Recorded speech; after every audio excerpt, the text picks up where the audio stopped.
Channel में आप सभी का हार्दिक स्वागत है। हम कर रहे हैं अध्याय 10। इसमें आज हम करेंगे अर्धसूत्री विभाजन। देखते हैं इसके बारे में क्या है। लैंगिक प्रजनन द्वारा संतति के निर्माण में दो युग्मकों का संयोजन होता है। क्या होता है इसमें? लैंगिक प्रजनन के द्वारा संतति के निर्माण में दो युग्मकों का संयोजन होता है। कितने? दो। जिसमें अगुणित गुणसूत्रों का एक समूह होता है। कौन से गुणसूत्र होते हैं इसमें? अगुणित। कौन से होंगे? अगुणित गुणसूत्र। युग्मक का निर्माण विशिष्ट द्विगुणित कोशिकाओं से होता है। युग्मक का निर्माण किससे होगा? विशिष्ट द्विगुणित कोशिकाओं से। यह विशिष्ट प्रकार का कोशिका विभाजन है। किस प्रकार का विभाजन होगा? एक अलग प्रकार का विशिष्ट प्रकार का कोशिका विभाजन है, जिसके द्वारा बनने वाली अगुणित संतति कोशिकाओं में गुणसूत्रों की संख्या आधी हो जाती है। इसमें क्या है? अगुणित संतति कोशिकाओं में गुणसूत्रों की संख्या क्या हो जाती है? आधी। कितनी हो जाती है? आधी। इस प्रकार के विभाजन को अर्धसूत्री विभाजन कहते हैं। और जहां पर गुणसूत्रों की संख्या आधी हो जाती है उस प्रकार के विभाजन को क्या कहेंगे? अर्धसूत्री विभाजन।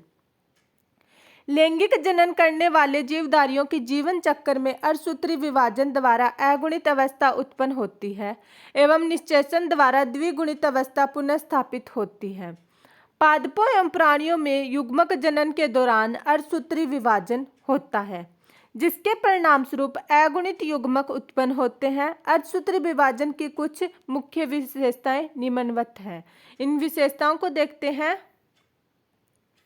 क्या है? पहली विशेषता क्या है? अर्धसूत्री विभाजन के दौरान केंद्रक व कोशिका विभाजन के दो अनुक्रमिक चक्र संपन्न होते हैं। क्या होते हैं? केंद्रक व कोशिका विभाजन के दो अनुक्रमिक चक्र संपन्न होते हैं, जिसे अर्धसूत्री फर्स्ट और अर्धसूत्री सेकंड कहते हैं। इस विभाजन का में डीएनए प्रतिकृति का सिर्फ एक चक्र पूर्ण होता है। और इस विभाजन में क्या होगा? डीएनए प्रतिकृति का एक चक्र पूर्ण होगा। इस अवस्था में पैतृक गुणसूत्रों के प्रतिकृति के साथ समान संतति अर्धगुणसूत्र बनने के बाद अर्धसूत्री फर्स्ट अवस्था प्रारंभ होती है। क्या कहा गया है इसमें? जो एस अवस्था है उसमें पैतृक गुणसूत्रों के प्रतिकृति के साथ समान संतति अर्धगुणसूत्र बनने के बाद अर्धसूत्री फर्स्ट अवस्था प्रारंभ होती है। अर्धसूत्री सेकंड विभाजन में समजात गुणसूत्रों का युगलन व पुनर्नियोजन होता है। आगे देखते हैं।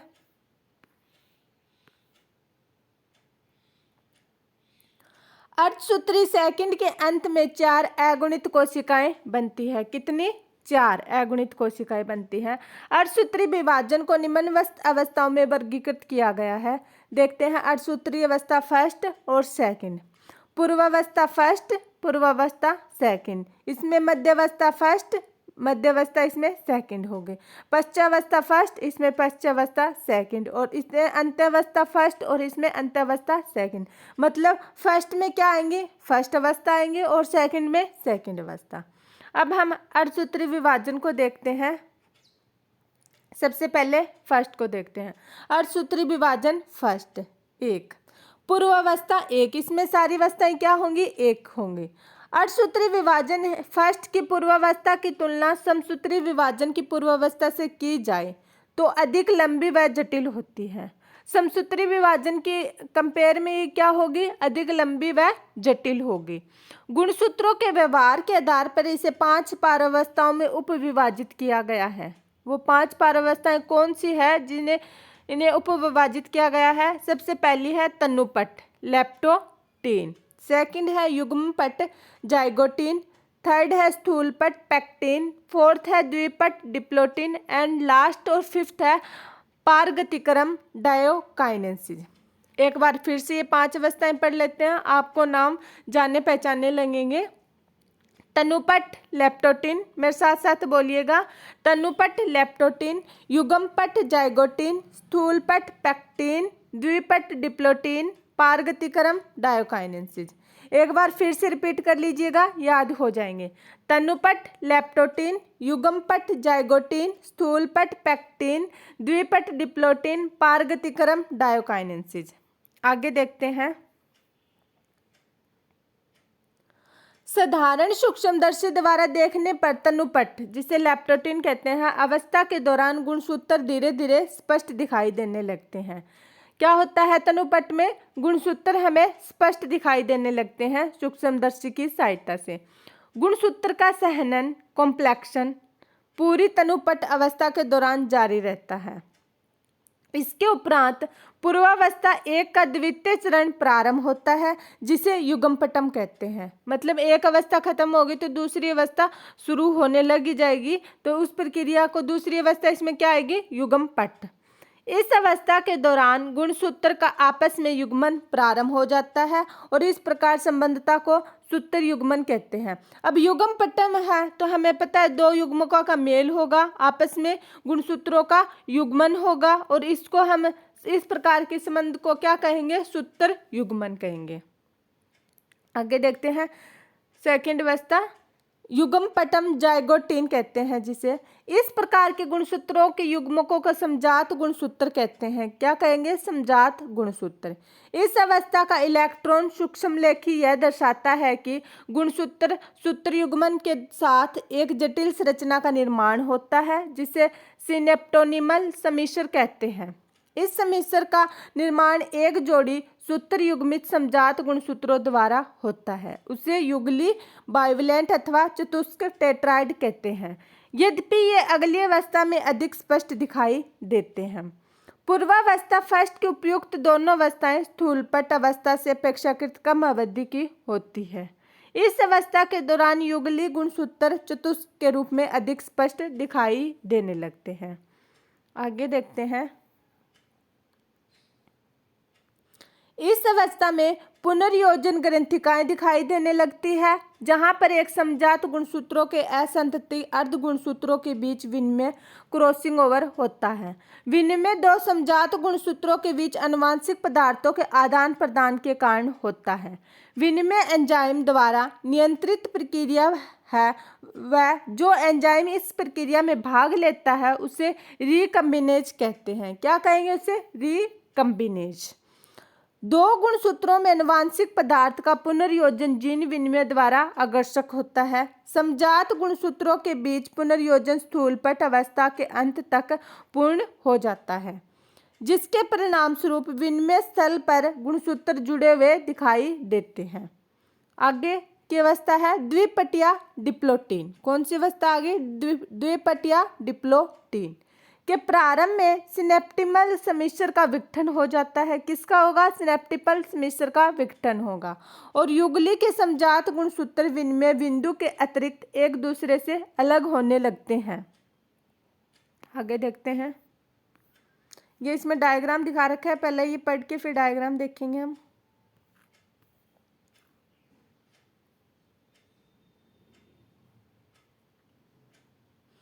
विनिमय बिंदु पर एक्स आकार की संरचना को काइजेमेटा कहते हैं। कुछ कशेरुकी प्राणियों के अंडकों में द्विपट महीनों या वर्षों में समाप्त होता है। मतलब ज़्यादा टाइम लेता है, यह महीनों या वर्षों में समाप्त होगा। आगे देखते हैं। अर्धसूत्री पूर्वावस्था की फर्स्ट की अंतिम अवस्था कौन सी होगी? पारगतिक्रम डायोकाइनेसिस। कौन सी होगी? पारगतिक्रम डायोकाइनेसिस कहलाती है, जिसमें काइजमेटा का उपांति भवन हो जाता है, जिसमें काइजमेटा का अंत होने लगता है। इस अवस्था में गुणसूत्र पूर्णतः संघनित हो जाते हैं। वह तर्कु तंतु एकत्रित होकर समजात गुणसूत्रों को अलग करने में सहयोग प्रदान करते हैं। पारगतिक्रम के अंत तक केंद्रिका अदृश्य हो जाती है और केंद्रक आवरण झिल्ली भी विघटित हो जाता है। पारगतिक्रम मध्यावस्था की ओर पारगमन को निरूपित करता है। आगे देखते हैं। मध्यावस्था फर्स्ट। युगली गुणसूत्र मध्य रेखा पट्टिका पर व्यवस्थित हो जाते हैं। चित्र 10.3 में दिखाया गया है, बाद में देखेंगे हम। विपरीत ध्रुवों के तर्कु तंतु का सूक्ष्म नलिकाएं समजात गुणसूत्रों के जोड़ों से अलग अलग चिपक जाती हैं। पश्चावस्था फर्स्ट। समजात गुणसूत्र पृथक हो जाते हैं। क्या हो जाते हैं? समजात गुणसूत्र पृथक हो जाते हैं, अलग हो जाते हैं, जबकि स्तनतंती अर्ध गुणसूत्र गुणसूत्र बिंदु से जुड़े रहते हैं। ये भी चित्र में दिखाया गया, हम बाद में देखेंगे। अंतावस्था फर्स्ट में क्या है? इस अवस्था में केंद्रक आवरण व केंद्रिक पुनः स्पष्ट होने लगते हैं। कोशिका द्रव विभाजन शुरू हो जाता है और कोशिका की इस अवस्था को कोशिका द्विक कहते हैं। यद्यपि बहुत से मामलों में गुणसूत्र का कुछ छितराव हो जाता है, जबकि अंतरावस्था केंद्रक में पूर्णतः फैली अवस्था में नहीं मिलते। दो अर्धसूत्री विभाजन के बीच की अवस्था को अंतरालावस्था एंटरकाइनेसिस कहते हैं और यह सामान्यतः कम समय के लिए होती है। इसके बाद पूर्वावस्था सेकंड आती है, जो पूर्वावस्था फर्स्ट से काफ़ी सरल होती है। इससे पहले हम वो देख लेते हैं, डायग्राम देख लेते हैं इसका। ये दिखाया गया है, ये पूर्वावस्था फर्स्ट का है, ये मध्यावस्था का, ये पश्चावस्था फर्स्ट का, ये अंत्यावस्था का। आप समझ सकते हैं, आपके पास एनसीईआरटी की बुक होगी। अब हम देखते हैं अर्धसूत्री विभाजन सेकंड। पूर्वावस्था सेकंड।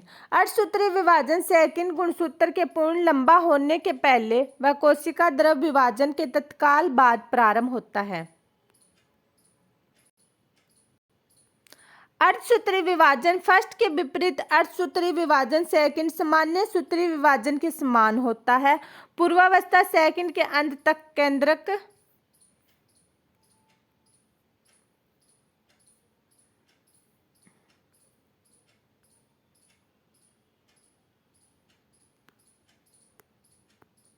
आवरण अदृश्य हो जाता है, गुणसूत्र पुनः सहनीत हो जाते हैं। इसका ये डायग्राम दिखाया गया है 10.4, इसको देख लेते हैं फिर ये थ्योरी पढ़ते हैं।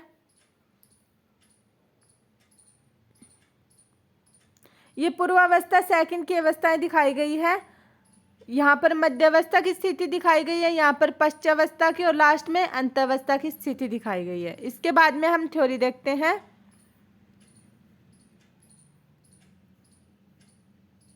मध्यावस्था सेकंड। इस अवस्था में गुणसूत्र मध्यांश पर पंक्तिबद्ध हो जाते हैं और विपरीत ध्रुवों की तरकुतंतु की सूक्ष्म नलिकाएं इनके संबंधी अर्धगुणसूत्र के काइनेटोकोर से चिपक जाती है। पश्चावस्था सेकंड में क्या है, इस अवस्था में गुणसूत्र बिंदु अलग हो जाते हैं और इनसे जुड़े स्वतंत्र अर्धगुणसूत्र कोशिका के विपरीत ध्रुवों की ओर चले जाते हैं। और अंत्यावस्था सेकंड में क्या होगा, यह अवस्था अर्धसूत्री विभाजन की अंतिम अवस्था है, जिसमें गुणसूत्रों के दो समूह पुनः केंद्रक आवरण द्वारा घिर जाते हैं। कोशिका द्रव विभाजन के उपरांत चार अगुणित स्वतंत्र कोशिकाओं का कोशिका चतुष्टय बन जाता है। फिर है अर्धसूत्री विभाजन की एक ऐसी प्रक्रिया जिसके द्वारा लैंगिक जनन करने वाले जीवों के प्रत्येक जाति में विशिष्ट गुणसूत्रों की संख्या पीढ़ी दर पीढ़ी सुरक्षित रहती है। यद्यपि विरोधाभासी प्रक्रिया के परिणाम स्वरूप गुणसूत्रों की संख्या आधी हो जाती है। इसके द्वारा जीवधारियों की जनसंख्या में एक पीढ़ी से दूसरी पीढ़ी तक आनुवंशिक भिन्नताएं बढ़ती जाती है। विकास प्रक्रिया के लिए भिन्नताएं अत्यंत महत्वपूर्ण है। इसके साथ ही अपना ये आज का क्लास खत्म होती है। इसके साथ ही अध्याय 10 समाप्त होता है। फ्रेंड्स, अगर आपको ये चैप्टर अच्छे से समझ में ना आया हो तो इसको हम एक बार पूरा सिलेबस करने के बाद, सारे चैप्टर करने के बाद फिर से इस चैप्टर को दोबारा कर लेंगे, क्योंकि अभी मुझे भी यही लगता है कि शायद इस चैप्टर को मैंने अच्छे से नहीं समझाया है। इसको एक बार सारा सिलेबस होने के बाद में फिर से दोबारा हम अच्छे तरीके से करेंगे। इसके साथ ही आप हमारे चैनल के साथ बने रहिएगा, अपना सिलेबस पूरा कीजिएगा। जानने से पहले वीडियो को लाइक, चैनल को सब्सक्राइब और कमेंट बॉक्स में मोटिवेशनल कमेंट ज़रूर करना। Thank you.